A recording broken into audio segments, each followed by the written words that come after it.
Creo que ya estamos casi todos. Buenas noches, doctores. Gracias por poder asistir a la clase, por permitirme cambiar los horarios. Sé que para ustedes es un poco complicado y para mí también. Gracias por su comprensión de antemano. El día de hoy vamos a hablar sobre oído interno, creo que ya lo han hablado en la mañana, pero esta vez vamos a hablar sobre el laberinto posterior, ¿ya? Y el síndrome vertiginoso. ¿Todos pueden ver y escucharme bien? ¿Pueden ver bien la pantalla y escucharme? Sí, doctora. Sí, gracias. ¿Pueden ver el mouse? ¿Pueden ver mi puntero? Sí, sabe. Gracias. Muy bien. Entonces, vamos a empezar hablando, disculpen, voy a verificar si estoy grabando la clase. Sí, correcto, se está grabando. Vamos a empezar con un leve repaso anatomofisiológico para poder así entender este tema de vértigo. Debemos entender entonces que nosotros tenemos el oído, que está dividido en tres partes: el oído externo, el oído medio y el oído interno. Dentro del oído interno tenemos dos laberintos, un laberinto anterior y un laberinto posterior. Si hacemos un corte axial como el que vemos aquí y vemos una imagen y asomamos nuestra cabecita por encima para ver qué es lo que hay por arriba, vamos a ver que dentro de este hueso temporal, la porción petrosa del hueso temporal contiene esto muy importante, que es el oído interno. Este oído interno, ¿no?, consta de una cóclea encargada de la recepción del sonido, y todo esto de aquí, que es el vestíbulo y los canales semicirculares, que son tres, se les denomina laberinto posterior, encargado de la recepción, de mantener el equilibrio, se le encarga del equilibrio. Entonces debemos conocer que el laberinto posterior está compuesto por los conductos semicirculares, que son tres, el vestíbulo, ¿verdad?, y el nervio vestibular. El nervio vestibular también está incluido en el laberinto posterior. A todo esto, anatómicamente, se le llama sistema vestibular periférico. ¿Por qué? Porque hay un sistema nervioso central. El sistema vestibular no termina aquí, en el nervio vestibular, sino que llega al cerebro, hay conexiones con el cerebelo, hay interconexiones con otros núcleos, ¿no? Con los núcleos vestibulares, hay interconexiones con los núcleos oculomotores y con el sistema propioceptivo. Es decir, es un sistema complejo. Pero cuando hablamos de periférico, termina aquí, en el nervio vestibular. ¿Y por qué para mí es importante decirles esto? Porque cualquier patología que dañe cualquier estructura anatómica que acabo de mencionar, lo va a ver el otorrinolaringólogo. Si hay algún daño a nivel central, lo va a ver el neurólogo. Si hay un problema de equilibrio a nivel central que no involucra estas estructuras, es decir, involucra el tronco encefálico, puede involucrar el cerebelo o la masa encefálica o algún tumor, por ejemplo, entonces lo vamos a derivar al neurólogo. ¿Por qué? Porque compromete el sistema vestibular central, que el día de hoy, lógicamente, no vamos a tratar. Recordar también que el oído interno, pues, tiene dos laberintos, un laberinto óseo y un laberinto membranoso.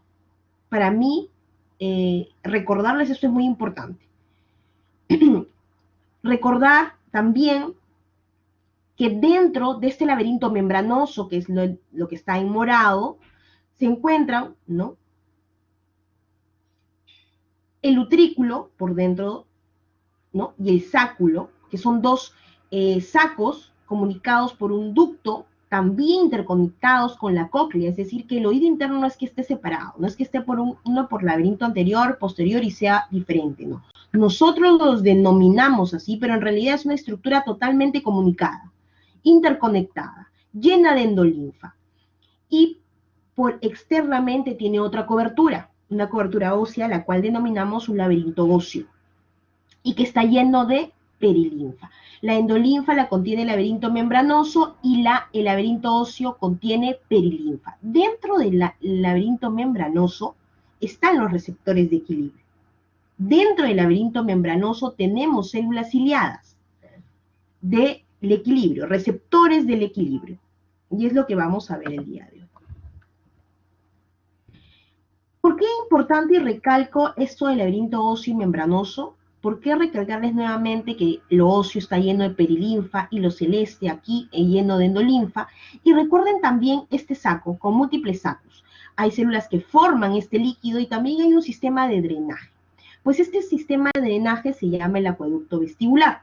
El acueducto vestibular que está compuesto por el conducto vestibular, ¿no? Y el acueducto, perdón, y el saco endolinfático. El conducto, ¿no? El conducto endolinfático y el saco endolinfático. Este saco endolinfático, como vemos, drena aquí en las subaracnoides, porque este es meninges, este es dura madre, perdón, este es dura madre. Entonces, en las subaracnoides está drenando este saco endolinfático. Ahí drena toda la endolinfa. Si hay alguna obstrucción a este nivel o a este nivel, va a haber mayor líquido. El líquido que se forma no se va a poder drenar adecuadamente, no va a haber un drenaje adecuado. Entonces va a haber mayor presión, va a haber una hipertensión. Esta presión, este aumento de volumen, este aumento de líquido aquí en esta cavidad, va a ocasionar que se dañen las células que se encuentran adentro también de esta cavidad, porque va a haber una presión que va a dañar y va a causar enfermedad. A esto se llama hidrops endolinfático, lo vamos a ver más adelante. Recordarles con esta imagen también que el canal semicircular tiene una disposición anatómica en el espacio. Miren esta disposición anatómica un poco rara, ustedes dirán, ¿por qué tenemos estos conductos semicirculares tan extraños, ¿no? Tenemos 3 y en estas posiciones. Uno, el anterior o superior, conectado con el posterior, formando un ángulo de 90 grados, con una rama común, la cual se llama cruz común, y el conducto externo, echadito, en otra posición. Mientras que estos son verticales, estos vemos que son, este de aquí, el externo o lateral, es horizontal. Bueno, tiene un porqué. Nuevamente vamos a ver esta imagen y recordar estos conductos semicirculares y la disposición que tienen con respecto al eje del peñasco. Este es el peñasco. Por ejemplo, el superior es perpendicular al peñasco. Forman 90 grados. El posterior es paralelo al peñasco, claro. Y el externo es horizontal, estás echado. Esta disposición va a permitir captar los movimientos de la cabeza en estas 3 dimensiones. Cada vez que el paciente haga un movimiento de cabeza específico, uno de estos conductos se va a mover, no uno. El líquido que está dentro de estos conductos se va a mover. Al moverse, se moverán las células ciliadas que están por dentro y por ende habrá una señal que se enviará al cerebro, que el cerebro entenderá como movimiento de cabeza. Es decir, que el oído interno lo que hace es enviar la señal de movimiento. ¿Y qué tiene que ver esto con el equilibrio? Mucho. Porque le va a avisar al cerebro que el cuerpo se está moviendo y el cerebro tomará decisiones, ¿no? Para poder controlar el sistema, nuestros músculos y así poder mantener una posición adecuada y no caernos. También controlará de esta manera nuestros ojos para asegurar que nuestro campo visual siempre esté fijado en la retina, o sea, tenga un punto fijo y así evitar caernos. Lógicamente, estos movimientos son involuntarios, se hacen mediante actividades reflejas, aprendidas desde muy pequeños. Este es un ejemplo, y aquí les he puesto una imagen de unos avioncitos. Cada vez que, por ejemplo, se hace un movimiento de lado a lado, estamos estimulando el conducto semicircular, esto está al revés, este de aquí sería el conducto semicircular, perdón, este de aquí está acá,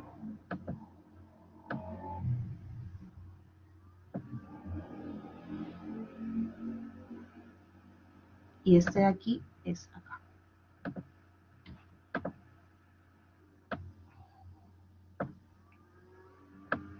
Por ejemplo, miren este conducto semicircular. Si movemos la cabeza de lado a lado, ¿no es cierto?, podremos estimular este conducto. Si se mueve la cabeza hacia atrás y hacia adelante, se moverá este conducto, como este avión. Si movemos la cabeza como diciendo la palabra no, como mover la cabeza como decir la palabra no, como cuando hacemos esa señal de no, moveremos este líquido que está en este conducto semicircular. Entonces, los conductos semicirculares y su anatomía precisamente sirven para poder captar el movimiento de cabeza en estas 3 dimensiones, ¿ya? Captar el movimiento de cabeza y enviar esa señal al cerebro.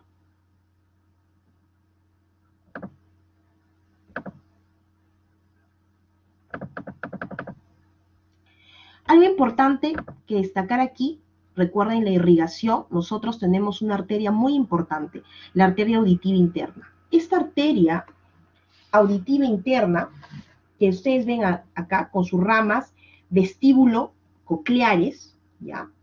Viene de otra arteria muy importante, que es la arteria AICA, la que está aquí. Esta arteria AICA, que se llama arteria cerebelosa anteroinferior, proviene a su vez de la arteria basilar. Bueno, la AICA puede sufrir un stroke o también la arteria auditiva interna. Puede haber un émbolo, ¿no?, o un stroke que pueda afectar el AICA y por tanto dar síntomas de pérdida de equilibrio. ¿Esto de qué me va a servir? Bueno, simplemente tener en cuenta como un diagnóstico diferencial de un síndrome vestibular agudo. Cuando llega un paciente por emergencia, no necesariamente tiene que ser un problema de oído, podría ser un stroke, y no dar síntomas, por ejemplo, de pérdida de hemiplejía o pérdida de fuerza muscular, simplemente tener un nistagmus, y eso podría ser indicio de un stroke, solamente el tener un nistagmus. Un paciente con nistagmus que llegue en emergencia podría ser también un stroke. Es un diagnóstico diferencial que debemos recordar. Muy bien. Los receptores, doctores, tenemos 5 receptores aquí, 5 receptores en cada oído, ¿ya? Tenemos 3 conductos semicirculares y en cada ampolla del conducto semicircular, recuerden que la ampolla es el ensanchamiento de cada conducto semicircular, ¿no? Dentro del ensanchamiento está la ampolla, se llama ampolla, y dentro de la ampolla se encuentra la cresta ampular. La cresta ampular, así se le llama al receptor. Cresta ampular, si son 3 canales semicirculares, entonces habrán 3 crestas ampulares, 3 receptores.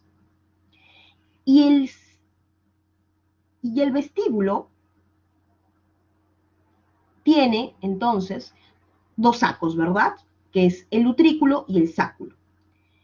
El utrículo, que es el más grande, y el sáculo, que es el más pequeño. El utrículo, que está más cerca a los canales semicirculares, y el sáculo, que está más lejos. El utrículo y el sáculo tienen receptores. A esos receptores se les va a llamar máculas. Entonces tenemos 2 máculas y 3 crestas ampulares. En total, 5 receptores.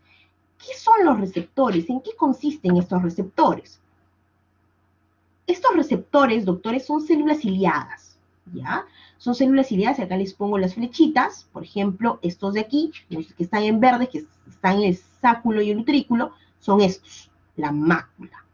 Anatómicamente, la mácula y las crestas ampulares se parecen, pero hay una diferencia. ¿Cuál es la diferencia? Que la mácula, que está en el utrículo y el sáculo, son células ciliadas embebidas dentro de una matriz gelatinosa, como vemos acá, pero sobre esta matriz gelatinosa hay unos cristales de carbonato de calcio, como vemos acá. Y estos cristales de carbonato de calcio tienen un peso y, por tanto, van a depender mucho de la gravedad.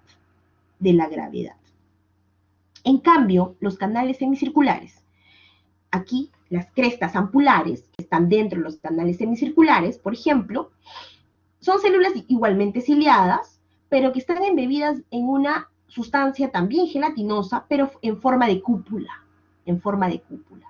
nada más. Y no tienen estos cristales de calcio, no tienen.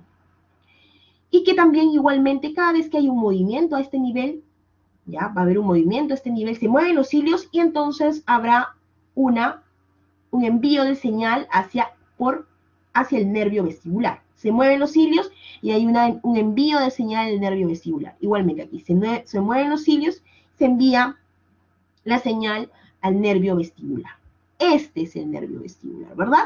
Nervio vestibular y el nervio coclear, que juntos forman el octavo par craneal, el nervio cocleovestibular, pero que en realidad las fibras vestibulares tienen otra función. Están juntas, sí, juntas formando con los axones del nervio auditivo, el nervio octavo par craneal, es cierto, corren juntos, pero salen de diferentes lugares.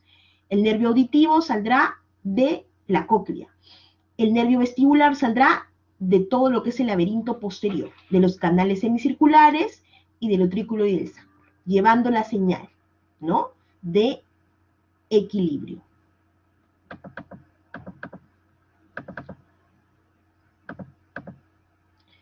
Entonces, recordamos otra vez, anatómicamente, por favor, no se olviden, utrículo y sáculo tienen a la mácula. Utrículo y sáculo tienen a la mácula. La mácula que tiene esto, cristales de carbonato de calcio. Mientras que las ampollas del conducto semicircular contienen las crestas ampulares, que son en este caso los receptores, que son células ciliadas embebidas en una sustancia gelatinosa en forma de cúpula, ¿verdad? En realidad son células ciliadas. Al final el objetivo es que se muevan. De esa manera van a mandar la información al cerebro. Conclusión. ¿Cómo funciona esto? Las ámpulas de los conductos semicirculares van a detectar el movimiento de rotación de la cabeza, sí. A esto se le va a llamar equilibrio durante la aceleración angular. La aceleración angular tiene que ver con el movimiento de rotación de la cabeza, ¿ya? Mantener el equilibrio durante la aceleración angular es mantener el equilibrio durante la rotación de la cabeza en cualquiera de las tres dimensiones. En cambio, ¿quién se encarga de eso? Las ámpulas, las crestas ampulares.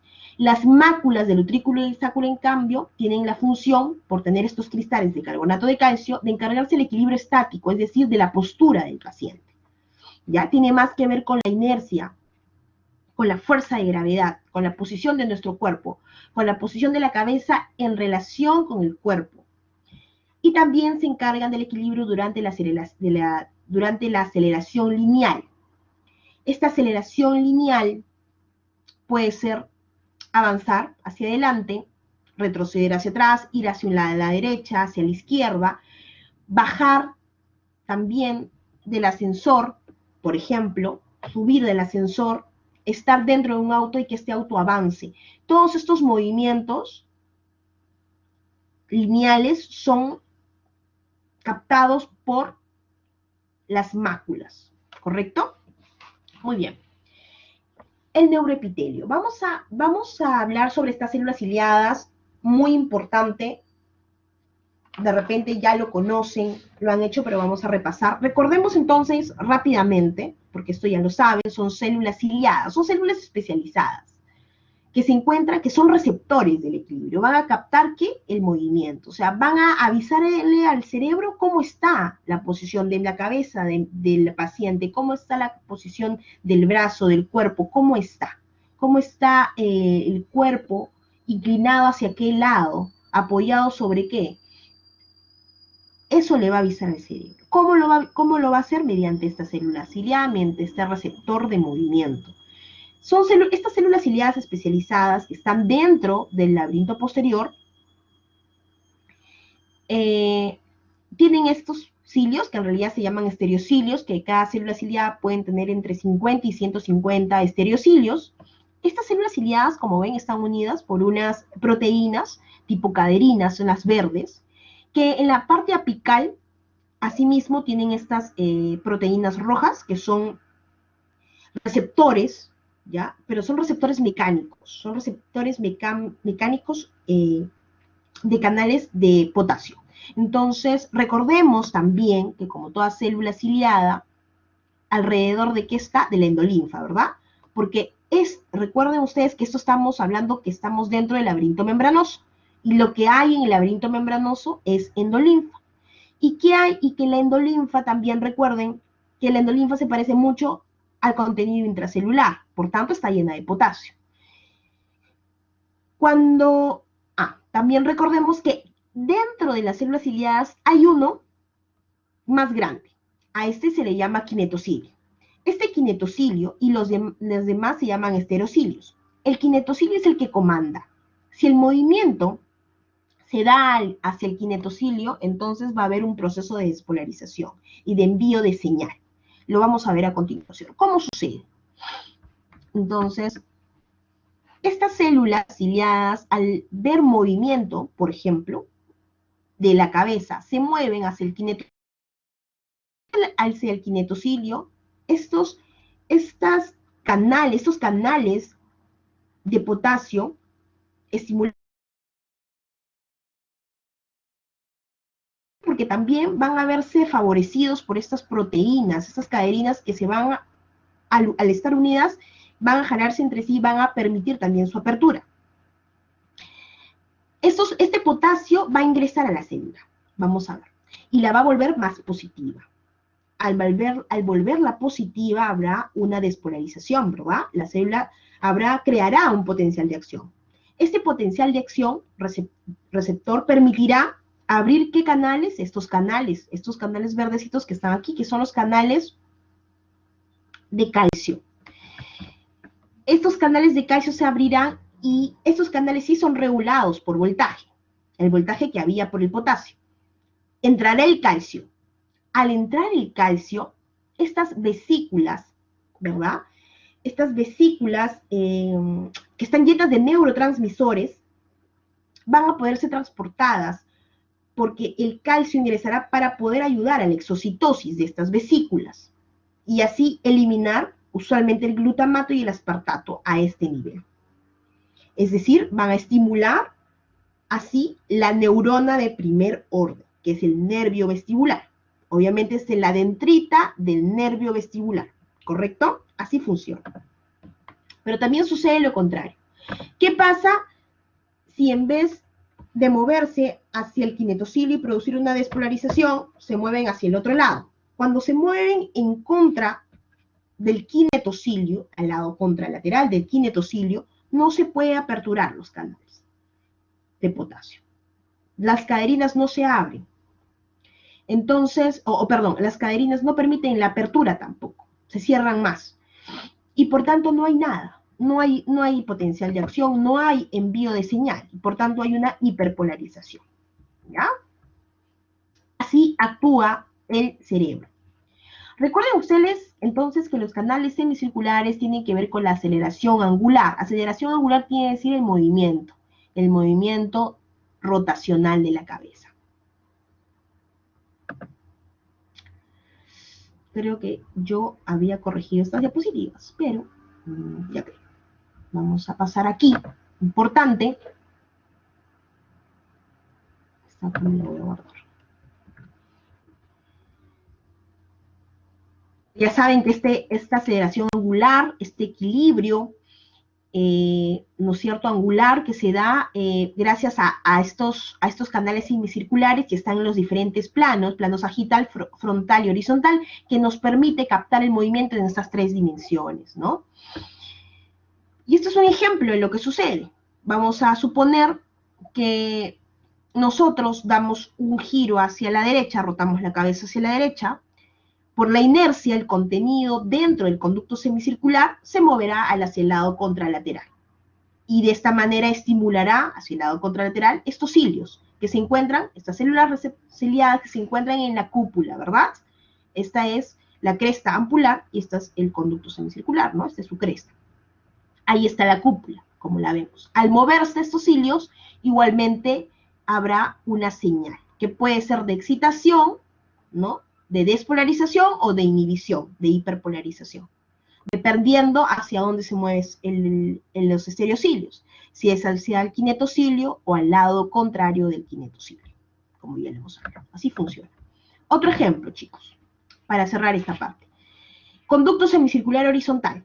paciente está echado en la camilla, yo le estoy mirando la cabecita, el cabello, como si estuviera hacia adelante, está echado en la camilla y vemos aquí cada célula ciliada y vemos aquí la cúpula de cada oído. No de cada oído, sino específicamente del conducto semicircular horizontal. Paciente en reposo. Paciente se va a la derecha. ¿Qué sucede? Paciente se mueve a la derecha, la corriente endolinfática, como podemos ver, se va hacia la izquierda por la inercia, es decir, el líquido que está dentro del conducto semicircular se mueve hacia el otro lado. Cuando el paciente se va a la derecha, por inercia tiende a irse hacia el otro lado, y entonces va a haber un movimiento como este. La cúpula se moverá, todos los cilios y la cúpula se moverá hacia el otro lado, ¿no? ¿Qué sucede? En el oído izquierdo, el movimiento hará que que los estereocilios se muevan hacia el lado contralateral del kinetocilio. Por tanto, no habrá señal. Pero en el oído derecho, por esta anatomía, los estereocilios se moverán hacia el kinetocilio. Miren cómo se mueve hacia el kinetocilio. Por tanto, habrá despolarización. Entonces, cuando hay un movimiento, siempre un oído manda una señal de despolarización o de excitación y el otro oído una señal de hiperpolarización o de inhibición. Así funciona. Estas señales, el cerebro, son recibidas en el cerebro.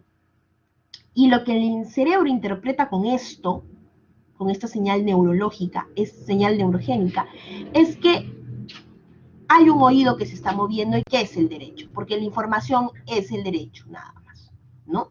Imagínense si los dos se excitaran, habría un equilibrio y por tanto no llegaría la información al cerebro. El cerebro pensaría quizás que están en reposo, ¿no? Si se excitaran los dos al mismo tiempo, se despolarizaran los dos al mismo tiempo. Entonces, así es como llega la información al cerebro. Este se despolariza y la señal es que se está moviendo el oído derecho. Igualmente sucede cuando movemos la cabeza hacia el otro lado. Cada vez que se mueven los cilios, hay una señal que se envía al nervio vestibular y este nervio vestibular llegará al tronco encefálico. Cuando hablamos nosotros de utrículo y sáculo, hablamos nosotros de la aceleración lineal y la fuerza gravitacional. ¿Ya? Recuerden. Por ejemplo, gravitacional. La señora que está aquí, el paciente de aquí, quiere revisar su celular porque se le cayó. Va a agacharse. Toda la fuerza de la gravedad va a mover, ¿qué? Los otolitos de la cabeza. Y con estas piedrecillas que se muevan, estos otolitos que van a moverse, también moverán, ¿qué? A la vez esta matriz gelatinosa hacia adelante. Y a su vez moverán todos los cilios. ¿No es cierto? Todos los cilios también se moverán hacia adelante. Y es así que enviará una señal. Igualmente, si se mueve hacia atrás, todas las piedrecitas se moverán hacia atrás. La estimulación o la despolarización o hiperpolarización dependerá del kinetocilio, ¿verdad? Como ya hemos visto. Pero, importante también saber que el utrículo, por ejemplo, tiene esta disposición dentro del oído. Es más horizontal. Entonces, el utrículo nos va a ayudar a aceleraciones lineales tipo horizontales. Por ejemplo, cuando yo adelanto, camino hacia adelante, hacia atrás, voy hacia la derecha, voy hacia la izquierda, ¿no? Estoy avanzando dentro de un auto. Y el sáculo, que tiene esta posición dentro del oído de forma vertical, me va a ayudar más a captar los tipos de aceleración lineal, pero tipo vertical. Por ejemplo, estoy yo dentro de un ascensor y empieza a subir. Estos cilios se moverán. El ascensor empieza a bajar. Estos cilios se moverán. Estoy en una montaña rusa y ya empieza la caída. Estos cilios se moverán. Entonces, el sáculo, por tener esta disposición vertical, me va a ayudar más a captar estos movimientos, ¿correcto? Importante. El nervio vestibular está compuesto por muchas neuronas bipolares. Tener una neurona bipolar, para recordarles, la neurona bipolar consta de una dendrita y un soma y un axón. ¿Eso qué quiere decir? Que la célula ciliada va a comunicarse con la dendrita. Esta es la dendrita del nervio vestibular. La soma es el conjunto, ¿no?, el ganglio de Scarpa, perdón, es el conjunto de somas, aquí, la soma.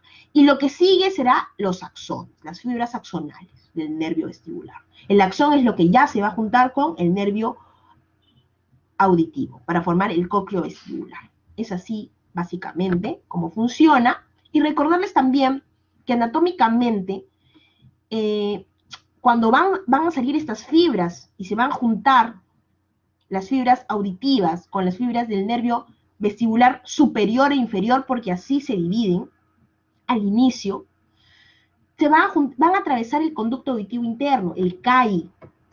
Este conducto auditivo interno, miren, también tiene o contiene o también va a pasar por ahí el nervio facial. El nervio facial va a correr por ahí también, o sea, junto a las fibras de la cóclea, junto a las fibras vestibulares, va a correr así, el nervio vestibular superior, nervio vestibular inferior, nervio coclear y nervio facial.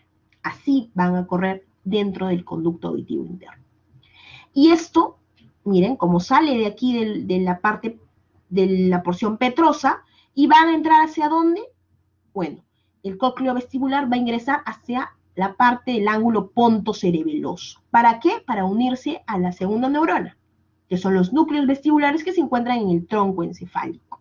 O sea que no termina ahí. Esta primera neurona llega a los núcleos vestibulares y estos núcleos vestibulares también, estas neuronas, estos somas, también se van a interconectar con los oculomotores y con el sistema propioceptivo y el sistema muscular, con el sistema motor, para mantener así el equilibrio. Los ojos y el sistema motor tienen mucho que ver en el equilibrio. Es un sistema interconectado. El oído solamente capta el movimiento. Lo lleva, lo procesa en el cerebro. Tiene que ver mucho la sustancia, el cerebelo, la sustancia reticular. Hay interconexiones también con los nervios o con los núcleos de los nervios oculomotores, con el 3, 4 y 6, con los 3, 4 y 6, los pares craneales. También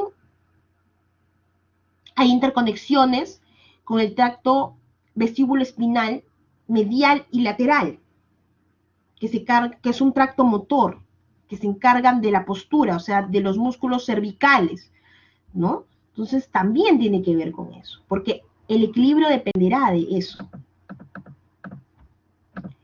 El sistema vestibular, entonces, en conclusión, está constituido por 3 canales semicirculares, anterior, lateral y posterior, que se encargan de la aceleración angular del cuerpo, ya saben, las rotaciones. El utrículo se encargará de la aceleración horizontal, de la posición de la cabeza, de la aceleración lineal en relación a la gravedad, y el sáculo, básicamente, de la aceleración vertical, por la posición.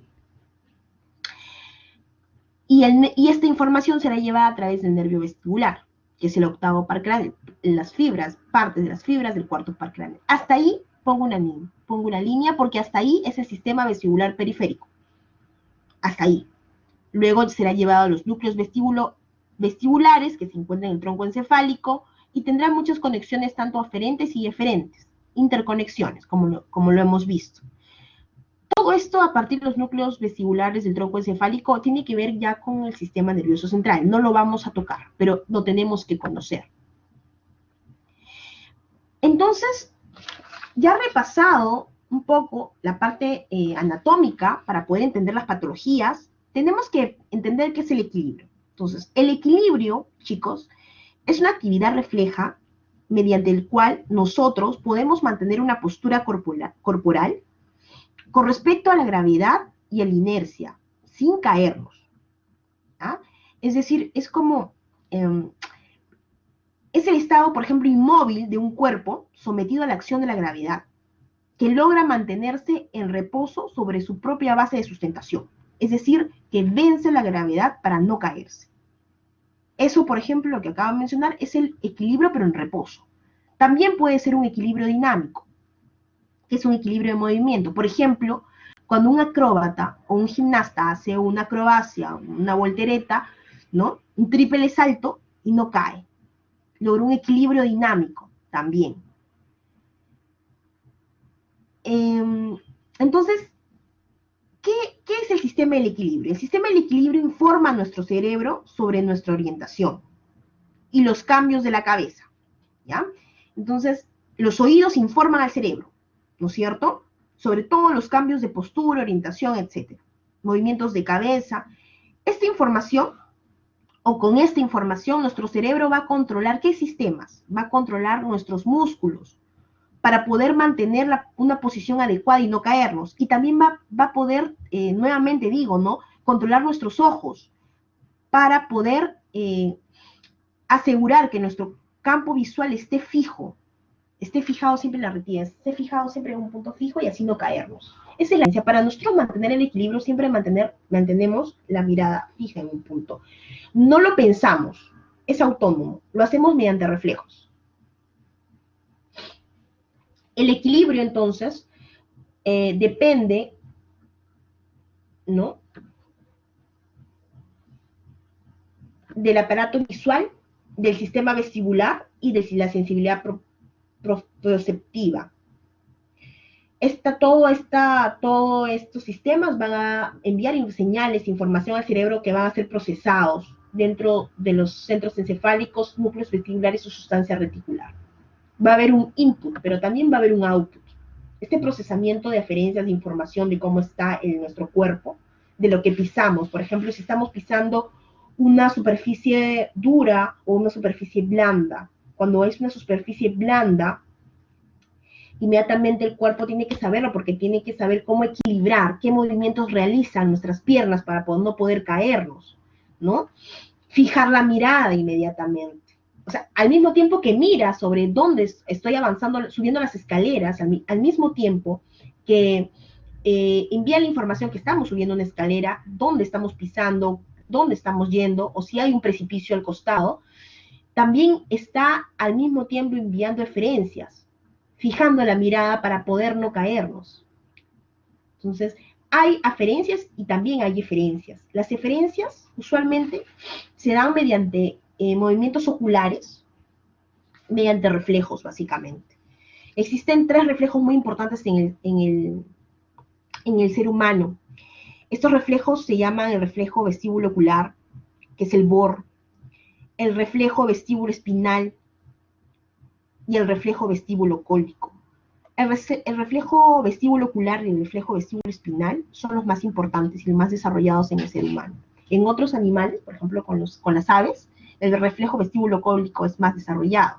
Nosotros los humanos tenemos más desarrollados los reflejos. El BOR es simplemente, ustedes en los ojitos de muñeca, si hacen, por ejemplo, mírense al espejo ya, mírense al espejo, miren, y muevan la cabeza hacia la derecha y a la izquierda. Van a ver cómo la mirada siempre va a estar en un punto fijo. Y no es algo que ustedes puedan pensar. Ustedes no dicen, bueno, voy a mover mi cabeza y ahora voy a mantenerla fija la mirada. No, es un movimiento involuntario. Aprendido, pero a la vez involuntario. Es un reflejo, ¿no? O sea, ya es un reflejo. O sea, no lo piensa. Ya simplemente es así. El cuerpo lo maneja de esa manera. Para poder ahora hablar de vértigo, ya sabemos lo que es el equilibrio. Bueno, el vértigo es cuando falla esto. Entonces, hablar de vértigo es entender que puede haber falla de cualquier de estos sistemas, ¿verdad? Hemos hablado anteriormente. Primero, entender que el vértigo es muy frecuente en la consulta del día a día, tiene un gran impacto porque discapacita. Tener vértigo, ¿no?, es muy discapacitante, pero el paciente no le permite ni siquiera pararse. Pero el vértigo o la pérdida de equilibrio, perdón, tenemos que considerar 3 sistemas, ¿no es cierto? El sistema vestibular, el sistema propioceptivo y el sistema visual. Para nosotros tener síntomas, para nosotros poder tener síntomas, de estos 3 sistemas importantes que manejan el equilibrio, deben fallar 2. Si solo falla uno, no vamos a tener clínica. Nunca va a venir un paciente a nuestro consultorio, porque los 2 sistemas sanos van a compensar este déficit, cualquiera de los 2. Pero si, por ejemplo, fallan 2 sistemas, ahí el paciente va a venir con déficit.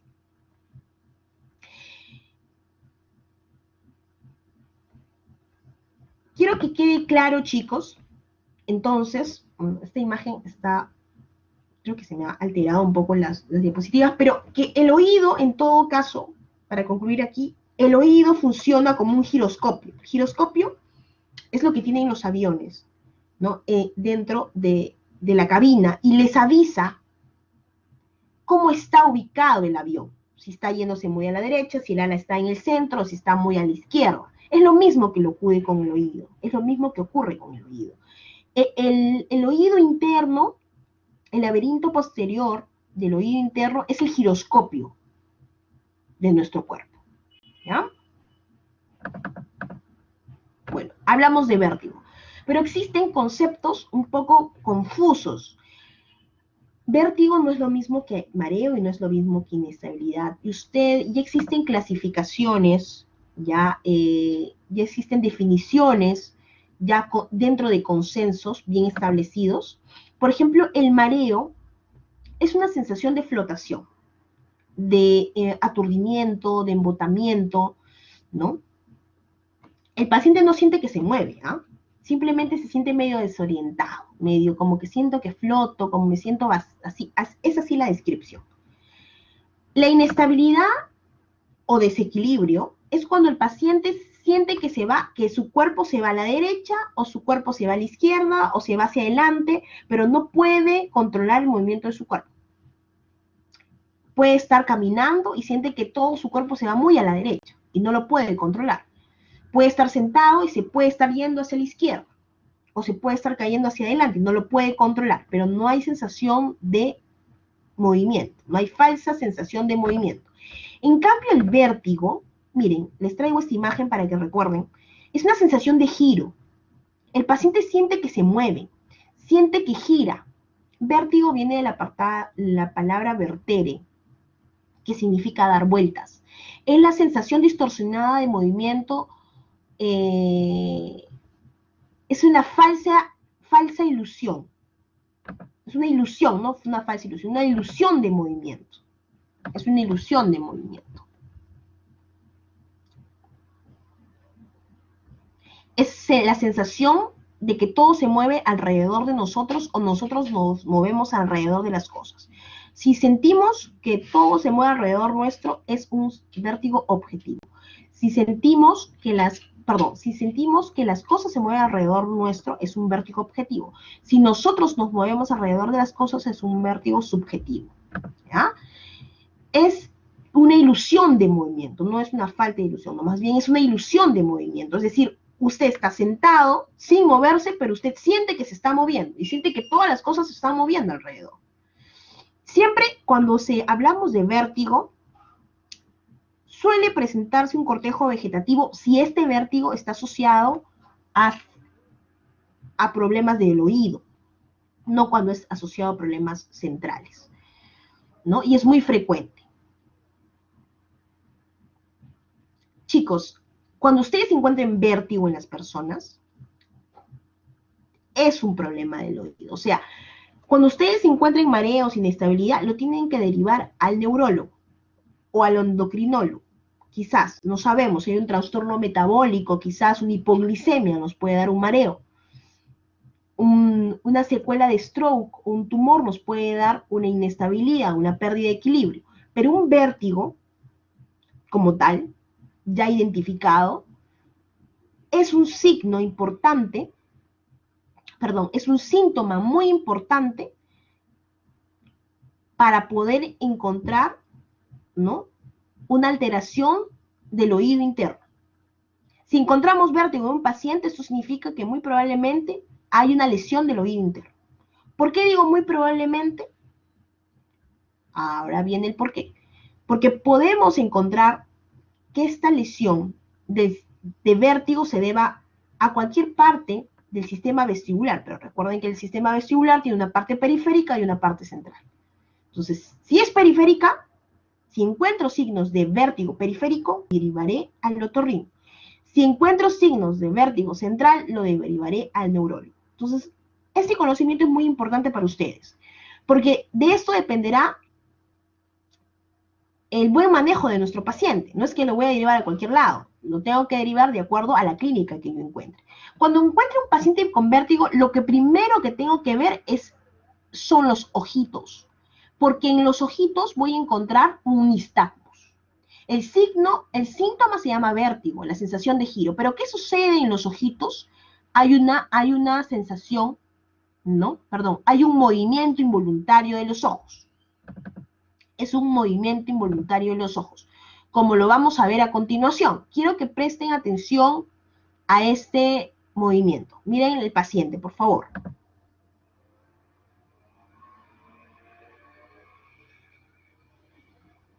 ¿Ven cómo bate los ojitos? ¿Ven cómo se mueve involuntariamente? Este paciente tiene vértigo, tiene nistagmus y también tiene vértigo. Cuando le preguntamos y le observamos bien los ojitos, empieza el nistagmus.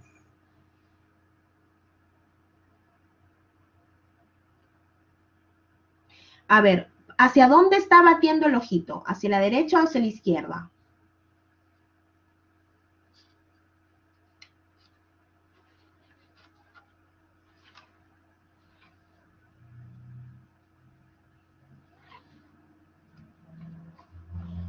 A ver, ¿pueden ver el video todos de nuevo? ¿Hacia dónde baten los ojos? ¿Derecha o izquierda del paciente?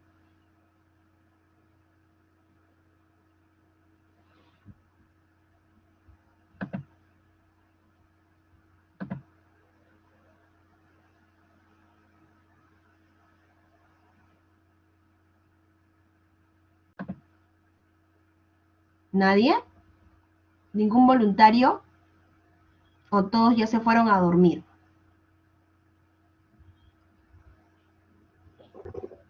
Parece que derecha, doctora. Muy bien, doctora. Es un nistagmus, ¿no es cierto?, hacia el lado derecho, porque la fase rápida es la que nosotros podemos identificar. No es que el ojito se mueva a la derecha nada más, el ojito se mueve a la derecha, retorna a la izquierda y luego otra vez se mueve a la derecha, retorna a la izquierda y luego se mueve a la derecha.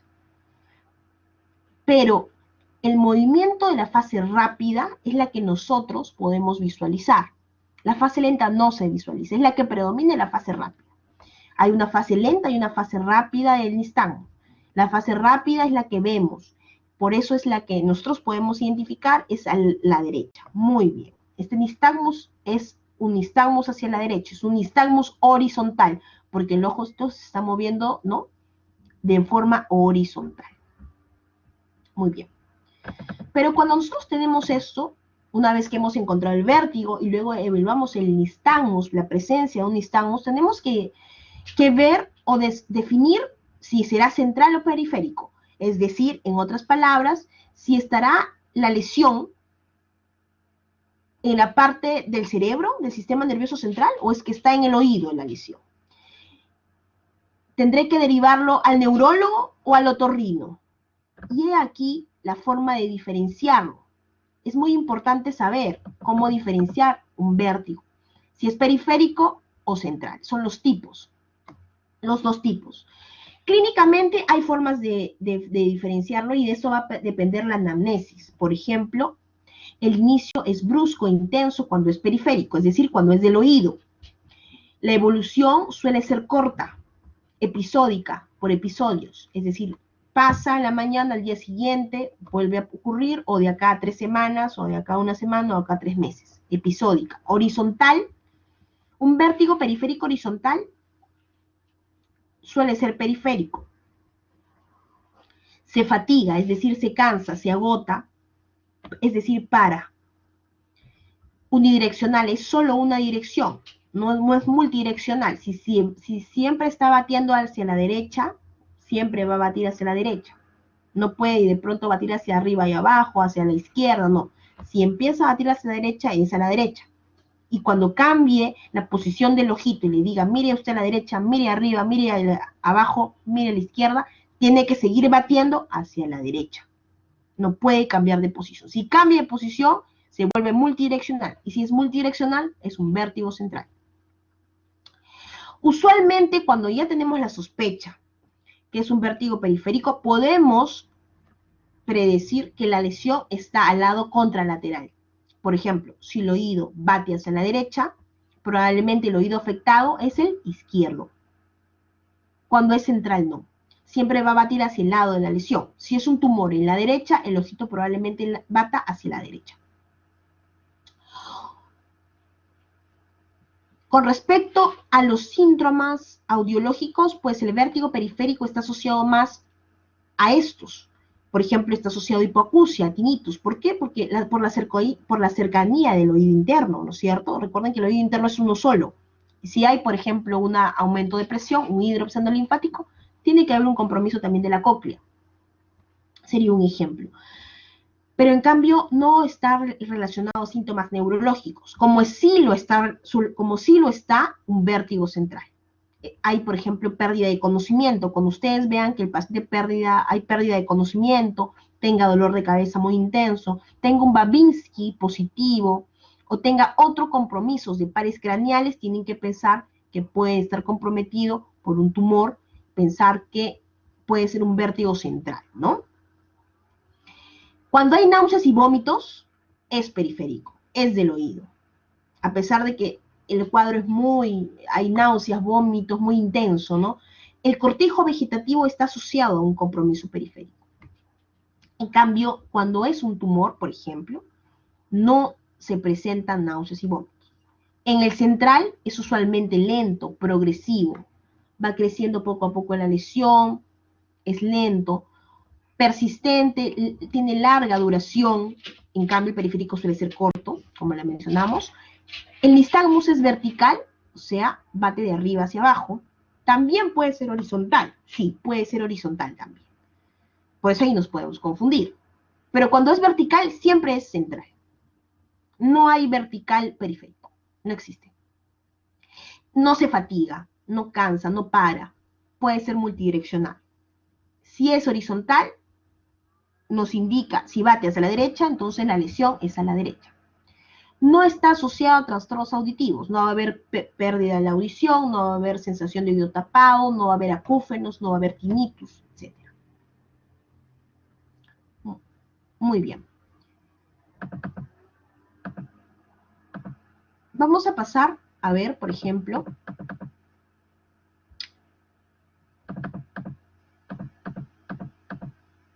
a diferenciar este vértigo, este nistagmus periférico de este nistagmus central.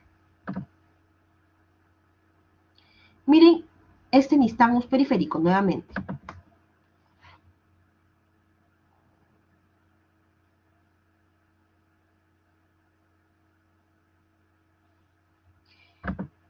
De nuevo.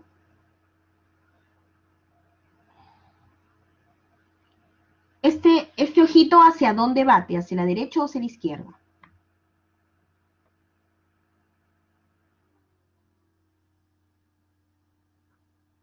Creo que a la izquierda, doctora. Muy bien. Bate hacia la izquierda del paciente. El paciente en esos momentos dice que se siente muy mal, siente que todo se está moviendo y vemos sus ojos y también se está moviendo involuntariamente. El paciente está en esos momentos con un vértigo y nosotros presenciamos el nistagmus.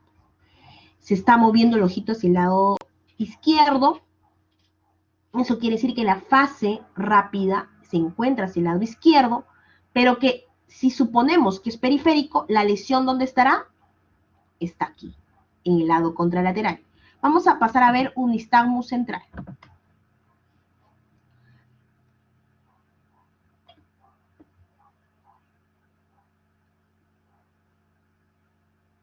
Miren cómo se mueve el ojito hacia arriba, hacia abajo, es multidireccional. Miren cómo se mueve, es vertical, esto es central, un tumor.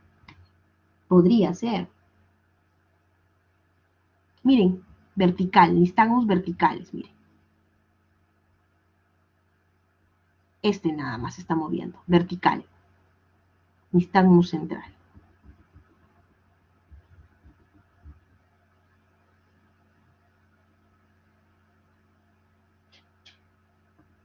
Si encontramos un nistagmus horizontal y es central, recordemos que batirá siempre hacia el lado de la lesión. ¿Ya? Bate hacia el lado de la lesión. Dentro de la clínica o del examen vestibular, nosotros tenemos que asociarnos con pruebas neurológicas. Por eso esta parte se le llama otoneurología. Esta parte de la otorrinolaringología, esta especialidad otoneurología, porque para poder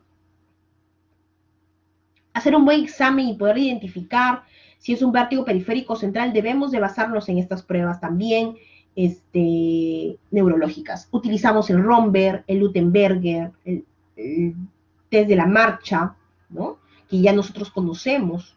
Cuando es periférico, usualmente, por ejemplo, usamos el Romberg, el paciente va a caerse hacia el lado afectado. Repetimos la prueba unos 2, 3 veces para cerciorarnos. Siempre va a caer hacia el lado afectado. Por ejemplo, si el problema es en el oído izquierdo, va a caer sobre el oído izquierdo. ¿Sí? Pero si es central, se va a caer hacia cualquier lado. Puede ser adelante, hacia atrás, va a tener un balanceo, ¿no? Es irrelevante hacia dónde caiga. Pero cuando es periférico siempre es hacia un lado. Recuerden esto. En el Lutemberger, perdón, eso aquí, no, la marcha es aquí. Y esto es acá.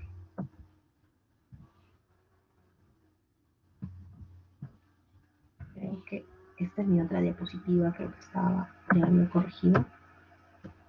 Entonces, cuando realizamos la marcha, el test de la marcha, que es pedirle al paciente que con los ojos cerrados camine unos pasos y luego retroceda sobre su mismo lado. Camina unos pasos hacia adelante y luego retrocede. Con los ojos cerrados camina hacia adelante y luego retrocede. Entonces, una persona que tiene un buen equilibrio va a poder hacer esto y va a formar una línea. Adelante y hacia atrás. Adelante y hacia atrás. Pero cuando una persona tenga un déficit de un oído, un problema en el oído, va a tener, por ejemplo, el oído derecho va a tener un déficit. Al tener este déficit, siempre va a tender a irse hacia el lado afectado. Entonces, va a ir dando vueltas hacia adelante y hacia atrás, hacia adelante y como va a ir moviéndose un poco, lateralizando su caminar, va a formar una estrella. Cuando forma una estrella es periférico. Cuando no forma nada, porque no puede dar ni la marcha, porque los centrales son así, el Romberg no lo toleran y menos van a tolerar una marcha en estrella, simplemente no hay marcha en estrella, no lo pueden lograr hacer, no es que no sea normal, sino que no lo toleran, eso puede ser un central. El Lutemberger, ¿ya? También se va a desviar sobre el lado de la lesión, el paciente marcha con los ojos cerrados sobre su mismo sitio. Si se desvía hacia el lado derecho, ¿no? Entonces, quiere decir que el lado derecho probablemente está lesionado, el oído derecho. Y si simplemente el Lutemberger es inestable, o no lo tolera, no puede caminar con los ojos cerrados, o hay marcha táxica, simplemente es central. El nistagmus es importante evaluarlo, el nistagmus. Si es unidireccional, si es transitorio, si tiene latencia, pues es periférico. ¿Qué significa unidireccional? Siempre va a batir hacia un lado. Si es a la derecha siempre. Transitorio, por momentos. Siempre va a haber, va a terminar, se va a fatigar. Disminuye con la fijación visual. Siempre va a disminuir cuando fija la mirada. Si decimos, por favor, mire este puntito, mire mi dedo, mire el lapicero, en ese momento que tiene el nistagmus. Si es un nistagmus periférico, chicos, el nistagmus va a bajar de intensidad, ¿ya? Va a bajar de intensidad. ¿Qué es latencia? Con latencia, quiere decir que cuando yo haga alguna maniobra para poder incentivar el vértigo, por ejemplo, una maniobra posicional, va a haber un tiempo en el cual va a demorar para empezar el nistagmus. Tiene latencia. Cuando yo haga una prueba vestibular, les estimulo el oído y van a pasar unos 30, 50 segundos para que empiece el nistagmus. Esa es la latencia. Los centrales no tienen latencia, empiezan nomás. Los estimulo y empieza y no paran. Y les digo, miren la punta del lapicero y no disminuye su nistagmus y sigue. Esa es la diferencia. Ya me aboco en ciertos trucos para poder diferenciar, ¿no?, el periférico del central. El central es multivariable, es persistente, no es corto, es largo, no tiene latencia y no disminuye con la fijación visual. ¿Ya? Recuerden ustedes que el periférico es horizontal, pero también puede ser horizonte rotatorio, ¿no? El central, pues, es oblicuo, vertical. Puede también ser horizontal también. Y si es horizontal se hace más difícil el diagnóstico porque pensamos que podría ser un periférico, ¿no? Siempre, si es horizontal, pues, y ya estamos sospechando de un periférico, probablemente la lesión está hacia el lado contrario, contralateral. Pero si es central, es hacia el lado de la lesión. Pregunta de examen. Recordar esto. ¿Ya? Pruebas posicionales, hay latencia. Y eso lo vamos a ver más adelante. Les voy a enseñar las pruebas posicionales como Dix-Hallpike. Y las centrales, no hay latencia. ¿Ya? Es persistente. La dirección es cambiante. La dirección es fija, unidireccional. ¿Se acuerdan? Unidireccional, es lo mismo. Y en las pruebas térmicas o pruebas calóricas, en los periféricos vamos a encontrar hipo o arreflexia, pero en los centrales vamos a encontrar disritmia o hiperreflexia. Nosotros cuando colocamos agua muy caliente o agua helada al oído, provocamos nistagmus, un nistagmus fisiológico. ¿Ya?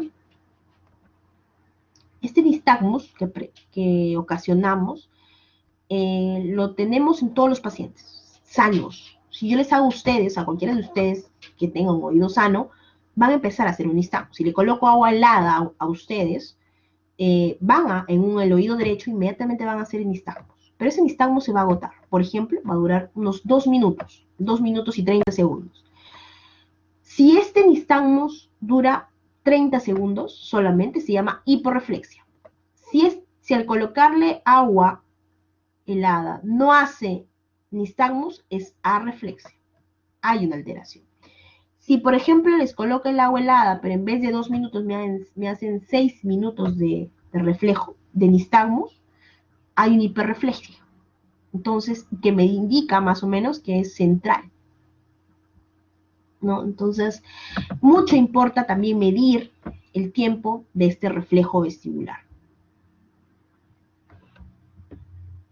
Existe dentro del examen una prueba que se llama HINS, que se las enseño siempre, pero que en realidad se los enseño para la vida porque no viene en el examen. Pero el HINS es una combinación de 3 pruebas clínicas. Una se llama el Head Impulse Test, N de nistagmus y TS es Test of Skew. Y cada resultado, como acá está en el cuadro, por ejemplo, si en el Head Impulse Test o test de impulso cefálico encontramos una sacada correctiva, probablemente sea periférico.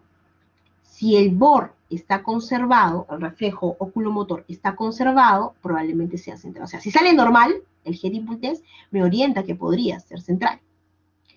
Si el nistagmus es unidireccional, pienso que es de oído. Pero si el nistagmus es bidireccional, pienso que es central.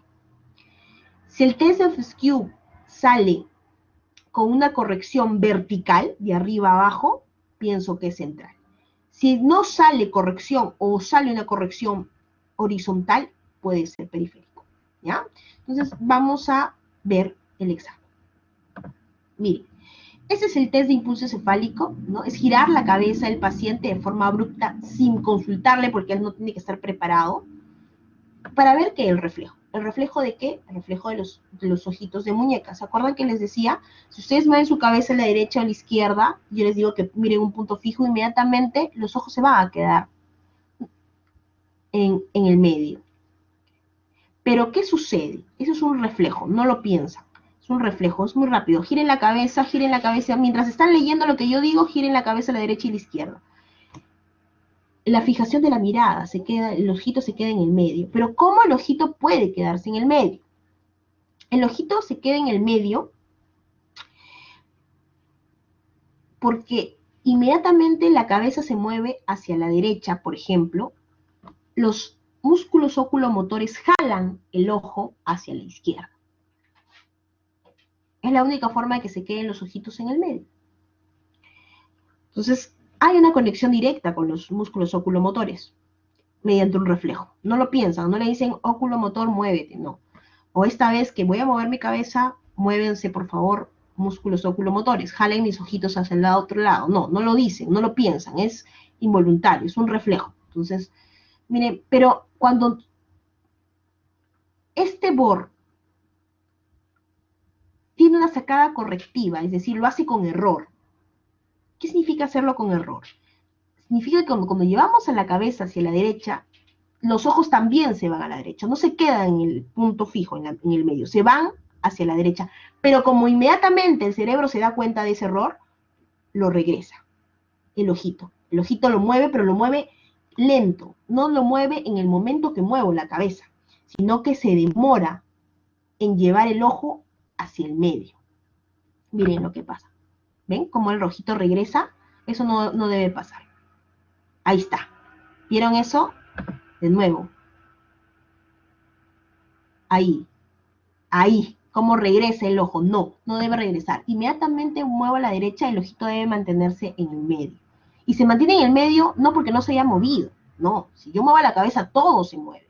El óculo motor está jalando al otro lado, el contralateral. Todos los óculos motores están jalando hacia el otro lado. Inmediatamente yo muevo la cabeza a la derecha, los óculos motores están moviendo hacia la izquierda. Pero en este caso, muevo la cabeza a la derecha, los óculos motores no reaccionan en ese momento, se demoran porque la señal viene dañada. La señal, lógicamente, del oído viene dañada, viene alterada. Entonces, el reflejo también sale alterado. Sale lento y trata de corregirlo, trata de devolver la mirada, y eso se llama sacada correctiva, eso que vemos en los ojitos. ¿Sí? Ahí, retorna, lenta, de nuevo, a ver. Ahí, otra vez. Vamos a ver aquí, nuevamente el paciente.